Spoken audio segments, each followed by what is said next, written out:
और ज़्यादातर जो टिक है वो चेहरे पे और कंधे पे ज़्यादा होंगे। तो वो ये ऐसे भवें बनाने से लेके, आंखें बंद करने से लेके, नाक और मुंह को सिकोड़ने से लेके, कंधे मचकाने से लेके और इवन हैंड मूवमेंट भी ज़्यादा हो सकती है।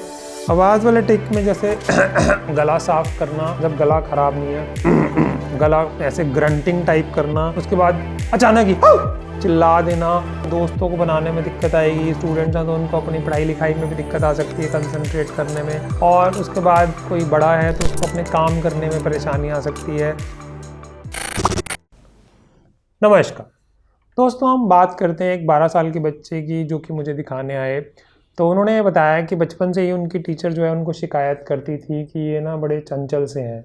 तो घर वालों ने भी शुरू में इग्नोर किया, बट बच्चा जैसे जैसे बड़ा होने लगा, उसकी क्लासेस चेंज होने लगी, तो उसकी रेगुलर शिकायत आने लगी कि ये कभी कंधा हिलाता है, कभी अपने नोज़ को ऐसे करता है, कभी आंखें करता है, कभी कुछ आवाज़ निकाल देता है।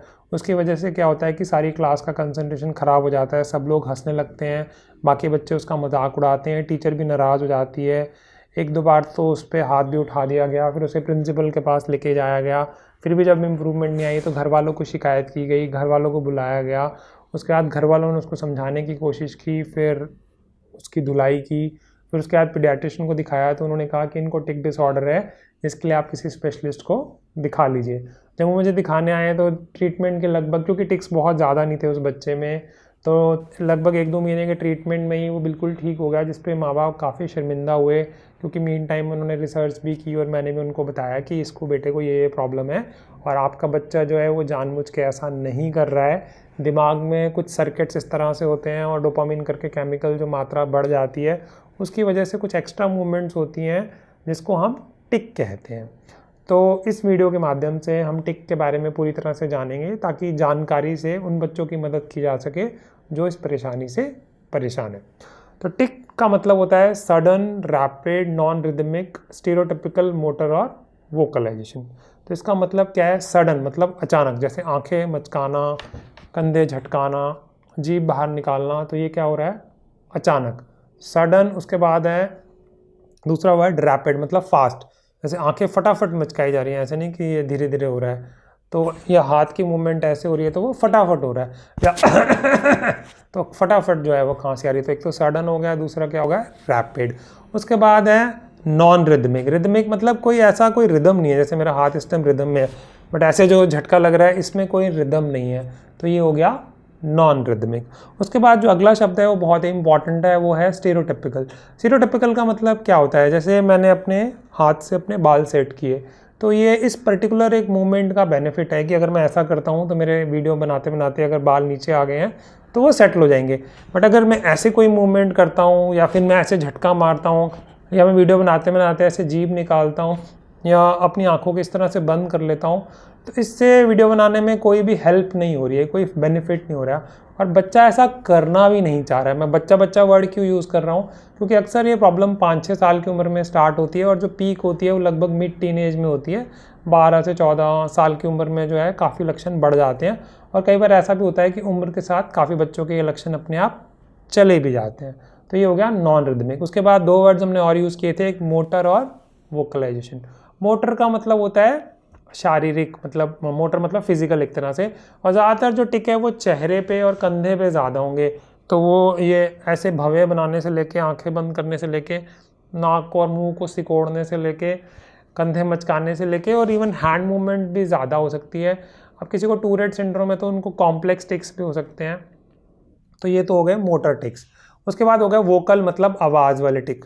आवाज़ वाले टिक में जैसे गला साफ करना जब गला ख़राब नहीं है, गला ऐसे ग्रंटिंग टाइप करना, उसके बाद अचानक ही चिल्ला देना, या आपने रानी मुखर्जी की हिचकी मूवी देखी होगी तो उसमें लगभग वो बार्किंग भी लिखा होता है, तो इस तरह से आवाज़ निकाल देना। तो उसमें क्या होगा कि सामने वालों के लिए तो ये काफ़ी फ़नी है, बट बच्चे के लिए बिल्कुल भी फ़नी नहीं है, क्योंकि वो बिल्कुल भी जानबूझ के नहीं कर रहा है। जब बच्चा सो जाएगा, जब वो रिलैक्स्ड होगा, या किसी चीज़ में बहुत ज़्यादा इन्वॉल्व हो जाएगा, या वो बहुत ज़्यादा कोशिश करेगा, तो उस कुछ समय के लिए वो अपने आप को रोक सकता है। बट इसके उल्टा अगर उसको कभी टेंशन हो जाती है या घबराहट हो जाती है, तो ये जो मूवमेंट्स हैं वो काफ़ी ज़्यादा बढ़ जाएंगी, कम नहीं होंगी। और मैं बार बार रिपीट कर रहा हूँ कि बच्चा इसे जानबूझ के नहीं कर रहा है, और इसका इलाज संभव है। अक्सर तो जब माइल्ड टिक्स होंगे तो पेरेंट्स को नहीं पता लगेगा और उनको लगेगा कि ये जानबूझ के मजाक करता है या दूसरों को परेशान करता है। जब सिवियर होंगे, बहुत ही ज़्यादा होंगे, तो पेरेंट्स जो है फटाफट न्यूरोलॉजिस्ट या साइकियाट्रिस्ट को दिखा लेते हैं। अगर हम बात करें तो ब्रेन में जो सर्किट या एरियाज इन्वॉल्व होते हैं उसमें बेसल गैंग्लिया होता है। अगर हम न्यूरोट्रांसमीटर की बात करें तो इसमें डोपामीन जो है वो ज़रूरत से ज़्यादा बढ़ जाता है। तो ज़्यादा बढ़ने की वजह से कुछ ऐसी मूवमेंट्स बॉडी में स्टार्ट हो जाती हैं जिनकी ज़रूरत ही नहीं होती, जो टिक के फॉर्म में, मोटर या वोकल फॉर्म में हमें नज़र आती हैं। ये ट्रांजिएंट भी हो सकता है, क्रॉनिक भी हो सकता है। ट्रांजिएंट मतलब 1 साल से पहले, मतलब आएगा, कुछ महीने के लिए रहेगा और चला जाएगा, तो बहुत अच्छी बात है जिनके साथ ऐसा होता है। बट क्रॉनिक भी हो सकता है जिसमें साल भर या उससे ज़्यादा भी किसी के साथ ये रह जाए।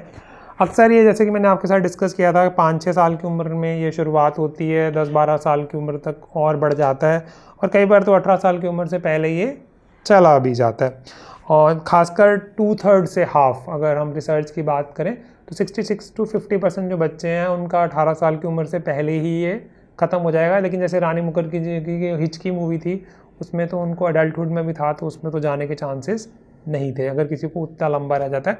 बट हाँ, डेफिनेटली इलाज से बेहतरी तो हो ही सकती है। कंप्लीटली या कुछ हद तक ये डिपेंड करेगा पर्सन टू पर्सन। इसके लिए जनरलाइज इंफॉर्मेशन देना जो है थोड़ा मुश्किल होगा।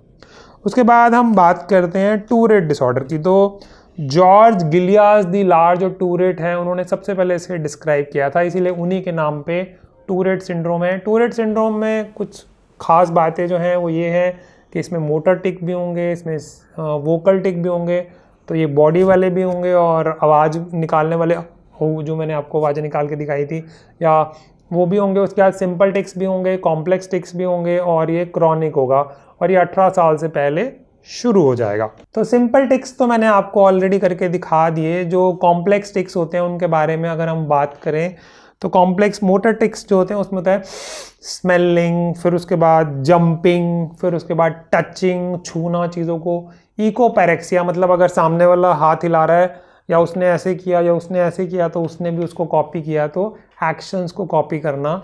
और उसके बाद है कॉर्पोपैरेक्सिया मतलब डिस्प्ले ऑफ सीन जेस्चर्स। वैसे तो मूवीज़ में कभी बड़ा मजाक उड़ाया जाता है कि कोई आंख मार रहा है, या मुझे याद नहीं आ रहा कौन सी मूवी थी, शायद अक्षय कुमार की थी, उसमें वो कुछ दवाई पिला देते हैं उसके बाद हर कोई आंख मारने लग जाता है। अब ऐसा तो नहीं होता रियल लाइफ में, बट एनीवे उसमें क्या होता है कि इस तरह के जेस्चर्स या गंदे जेस्चर्स जो है बच्चा नहीं चाह रहा वो अपने आप हो जाते हैं, तो उसको बोलते हैं कॉर्पोपैरेक्सिया। उसी तरह कॉम्प्लेक्स वोकल टिक्स भी होते हैं, उसमें होता है कॉर्पोलेलिया। कॉर्पोलेलिया का मतलब भी होता है गलत या गंदी बात बोल देना। और उसके बाद होता है पाइलेलिया। पाइलेलिया का मतलब है अपनी ही बात को रिपीट कर देना कि मैं तो ये कहना चाहता था, मैं तो ये कहना चाहता था, वो बार बार अगर रिपीट हो रहा है। उसके बाद है इकोलेलिया। इकोलेलिया का मतलब होता है जैसे टीचर ने पूछा बताओ बेटा इसका क्या आंसर है, तो बच्चे ने यही रिपीट कर दिया कि बताओ बेटा इसका क्या आंसर है, तो आप समझ ही सकते हैं कि क्लास में क्या होगा। तो ये जो एग्जाम्पल्स हैं ये हैं कॉम्प्लेक्स टिक्स के एग्जाम्पल। और जैसा मैंने आपके साथ शेयर कर ही लिया है कि जब बच्चा सो जाता है, रिलैक्स होता है, किसी खास चीज़ में इंटरेस्टेड होता है तो ये कम हो जाते हैं और सोने के टाइम तो गायब भी हो जाते हैं। और जब घबराहट हो जाती है या एग्ज़ाम स्ट्रेस किसी भी वजह से तो ये बढ़ जाता है। ऐसा जो रिसर्च है, जो हमारी लेटेस्ट बुक है, उसके हिसाब से 1000 में से 3 से 8 बच्चों को हो सकता है जिनको टूरेट डिसऑर्डर हो। ये लड़कों में लड़कियों के मुकाबले ज़्यादा होता है, लगभग 2 से 4 गुना ज़्यादा होता है लड़कों में लड़कियों के मुकाबले। अगर कारणों की बात करें तो मैं ब्रेन का पार्ट बेसल गैंग्लिया आपको बता चुका हूँ, डोपामिन का लेवल बढ़ जाता है। तो कारणों में हम अगर और बात करें तो इसमें अगर हम जेनेटिक कॉजेज़ की बात करें तो फैमिली मेम्बर्स में, खासकर भाई बहनों में, खासकर अगर वो जुड़वाएँ हैं तो उनमें वो ज़्यादा होगा। उसके अलावा एक इन्फेक्शन होता है जिसका नाम होता है बीटा हीमोलिटिक स्ट्रेप्टोकोकल इन्फेक्शन। वो ऑटोइम्यून प्रोसेस को, मतलब इन जैसे एलर्जिक टाइप के प्रोसेस को बॉडी में जनरेट करता है, जिसकी वजह से हो सकता है। अब ये बहुत ज़्यादा प्रूवन तो नहीं है बट ये भी वन ऑफ द थ्योरीज़ है। इन्वेस्टिगेशंस की बात करें तो इसमें किसी भी तरह का कोई सीटी स्कैन या एमआरआई कराने की ज़रूरत नहीं है। क्लिनिकली जब आप बच्चे को देखते हैं या हिस्ट्री लेते हैं या बड़े को भी देखते हैं, उसकी हाव भाव को देख के और उनसे हिस्ट्री लेके कि ये कब से प्रेजेंट है, कितने टाइम से प्रेजेंट है, कब स्टार्ट हुआ था, कभी कम या ज़्यादा हुआ था, स्ट्रेस से बढ़ जाता है या नहीं, कब ये कम हो जाता है, तो इन सब चीज़ों से हम आराम से पता लगा सकते हैं डायग्नोसिस के लिए। उसके लिए कोई स्पेशल टेस्ट करने की, सीटी, एमआरआई, ईईजी कुछ भी कराने की ज़रूरत नहीं है। तो अगर इसके हम कोर्स और प्रोग्नोसिस की बात करें तो परेशानी क्या होती है कि ये ना काफ़ी दिक्कत पैदा करता है अगर बहुत ज़्यादा हो। उसमें क्या दिक्कत पैदा करता है कि दोस्तों को बनाने में दिक्कत आएगी, स्टूडेंट्स हैं तो उनको अपनी पढ़ाई लिखाई में भी दिक्कत आ सकती है, कंसंट्रेट करने में। और उसके बाद कोई बड़ा है तो उसको अपने काम करने में परेशानी आ सकती है, या बाकी लोग जब उसका मजाक उड़ाते हैं या उसे नहीं समझ पाते हैं कि उसको क्या परेशानी है, तो उसकी वजह से भी जो है काफ़ी समस्या क्रिएट हो सकती है। तो इसके फिर इलाज की ज़रूरत पड़ेगी। इलाज में सबसे इम्पॉर्टेंट बात है साइको एजुकेशन। जैसे कि हम इस वीडियो के माध्यम से हम बता रहे हैं कि बच्चे की गलती नहीं है, तो उससे क्या होगा, और इसमें यह भी इम्पॉर्टेंट है कि पेरेंट्स की गलती भी नहीं है, ताकि उनको गिल्ट से फ्री किया जा सके और यही चीज़ें वो अपने उसकी टीचर के साथ जाके भी शेयर कर सकें। या हिचकी मूवी में आपने अगर रानी मुखर्जी की मूवी में देखा होगा तो उनके जो स्कूल के प्रिंसिपल थे उन्होंने स्टेज पे बुला के उसके बारे में जानकारी दी, जिसकी वजह से उनकी लाइफ काफ़ी कंफर्टेबल हो गई। तो साइको एजुकेशन इसका बहुत ही बड़ा पार्ट है। दूसरा इंपॉर्टेंट पार्ट है कि अगर माइल्ड केसेस हैं तो उसमें किसी भी तरह की ट्रीटमेंट की ज़रूरत ही नहीं है। कई बार तो मेरे साथ भी ऐसा क्लिनिक में हुआ है, एक लॉयर आए थे, उनको टिक डिसऑर्डर था, उन्होंने डिस्कस किया उस बारे में, उन्होंने बताया मुझे कोई खास फ़र्क नहीं पड़ता, मैं प्रैक्टिस भी करता हूँ, मेरे फ्रेंड्स भी जानते हैं। तो ही वॉज़ वेरी कॉन्फिडेंट, तो उनमें किसी तरह के इलाज की ज़रूरत ही नहीं थी और ना ही वो मेडिसिन लेना चाहते थे, तो कोई इलाज की ज़रूरत नहीं है। उसी तरह एक बच्चा था जो कभी कभार कंट्रोल भी कर लेता था, या वो मूवमेंट्स के साथ सीख गया था कि थोड़ा बहुत हाथ अगर ऐसे जा रहा है तो उसको थोड़ा सा आगे ऐसे घुमा लो ताकि दूसरों को ना समझ आए, और वो भी काफ़ी कॉन्फिडेंट था, उसके फ्रेंड सर्कल भी अच्छा था, टीचर से भी ऐसा कोई प्रॉब्लम नहीं आ रही थी, कोई वोकल टेक भी नहीं था, तो मूवमेंट्स होती थी वो मैनेज कर लेता था। तो उसमें भी किसी तरह की इलाज की ज़रूरत नहीं है। बट हाँ, उसकी वजह से अगर उसकी पढ़ाई नहीं हो पा रही, उसके दोस्त नहीं बन पा रहे, या कोई बड़ा इंसान है वो काम नहीं कर पा रहा है, या घर में दिक्कत आ रही है, उसको बाहर जाने में दिक्कत आ रही है, लोग उसका मजाक उड़ा रहे हैं, तो डेफिनेटली इसमें इलाज की ज़रूरत पड़ेगी। इलाज दोनों फॉर्म में हो सकता है, बिहेवियर थेरेपी के फॉर्म में भी हो सकता है जिसको हैबिट रिवर्सल बोलते हैं, और उसके अलावा मेडिसिन के फॉर्म में भी हो सकता है जो मैं बीइंग ए साइकियाट्रिस्ट देता हूँ। तो उसमें एंटीसाइकोटिक मेडिसिन भी होती हैं क्योंकि डोपामिन लेवल बढ़ रहा है तो उसी को वो कम करेंगी। उसमें रेस्पिरेडॉन भी हो सकती है, हैलोपेरिडोल भी हो सकती है, और भी कुछ मेडिसिन हैं जो इस्तेमाल की जा सकती हैं। इसके अलावा नॉरेडिनर्जिक एजेंट्स होते हैं, उसमें एटमॉक्सिटिन आती है, उसके बाद क्लोनिडिन आती है, गुआनफेनासिन आती है, टेट्राबेंजीन आती है, बोलने के लिए तो टोपिरामेट और कुछ और दवाइयाँ भी आती हैं, बट वो उतनी इफेक्टिव नहीं हो पाती हैं। बाकी खास एक और बात भी है कि इन बच्चों में ADHD के चांसेस ज़्यादा होते हैं, OCD के चांसेस ज़्यादा होते हैं, तो ये भी कहीं ना कहीं रिलेटेड होता है, और अगर ये प्रॉब्लम्स भी हैं तो प्रॉब्लम ज़्यादा कॉम्प्लिकेटेड हो सकती है और इसका ट्रीटमेंट भी जो है वो ज़रूरी है। तो अगर टूरेट डिसऑर्डर या टिक डिसऑर्डर को हम समराइज़ करें तो इन शॉर्ट जो है वो ये है कि जो टिक डिसऑर्डर है वो ऐसी मूवमेंट्स हैं जो बच्चा जानबूझ के नहीं कर रहा, जो अचानक अपने आप हो जाती हैं, वो चेहरे के ऊपर वाले हिस्से में रहती हैं, वो मोटर भी हो सकती हैं और वोकल भी हो सकती हैं, मुंह से आवाज़ें भी आ सकती हैं, स्निफिंग, वो सिंपल भी हो सकते हैं, कॉम्प्लेक्स भी हो सकते हैं, वो कुछ समय के लिए भी हो सकता है, 1 साल के लिए भी हो सकता है। उसके लिए किसी भी तरह के लैब टेस्ट की कोई ज़रूरत नहीं है, और कुछ तरीके हैं जैसे कि रिलैक्स करके या सो के या किसी चीज़ में बहुत ही इंटेंस अगर हम इन्वॉल्व हो जाते हैं तो वो बंद भी हो सकती हैं टाइम में के लिए। जब घबराहट हो तो वो काफ़ी बढ़ भी सकती हैं। उसका इलाज कराने कोई लैब टेस्ट की ज़रूरत नहीं है, प्लस इलाज कराने की भी तभी ज़रूरत है उसकी वजह से अगर लाइफ में कोई खलल आ रहा हो या दिक्कत आ रही हो, और अगर ऐसा होता है तो इलाज ज़रूर कराना चाहिए और इसके लिए एक प्रोफेशनल हेल्प लेनी चाहिए, वीडियो से डायग्नोसिस नहीं बनाना चाहिए, that is also very important. तो आज के लिए दोस्तों इतना ही, धन्यवाद।